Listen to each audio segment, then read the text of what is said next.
અમૃત પુષ્પ કેન્દ્ર રાજકોટ, ઉમેશભાઈ કામરિયા. મારા મોબાઈલ નંબર છે 94 264 29 894. હવે આ ભાઈ આવ્યા હતા, એને 15 દિવસ થયા અમૃત પુષ્પ લઈ ગયા હતા, અને આજે પાછા ફરીથી આવ્યા. એને શું તકલીફ હતી અને શું ફાયદો થયો એના શબ્દમાં સાંભળીએ. તમારું નામ?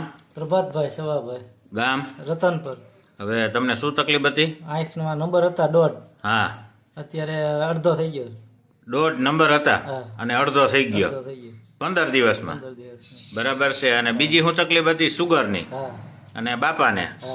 એક બોટલ લઈ ગયા હતા, એમાંથી તમે હજી 15 દિવસ પીધું, 15 દિવસ બાપાને પીધું, અને આજે ફરીથી લેવા આવ્યા. હા તો આ એક નવો આપણને જાણવા મળ્યું કે આંખના નંબર પણ ઓછા થઈ ગયા. એટલે કાયદેસર તમને પાકી ખબર છે ને? હા હા જોઈ દેખાડી દવાખાને. દવાખાને દેખાડીને આવ્યા, એટલે તો તમારે ચશ્મા બદલાવા પડ્યા છે ને? હા ચશ્મા જ બદલાય, પહેરવાની ના પડે. પહેરવાની ના પાડી દીધી. ટૂંકમાં હવે જરૂર નથી. જરૂર નહીં. પેલા કેટલો હતા? 1.5.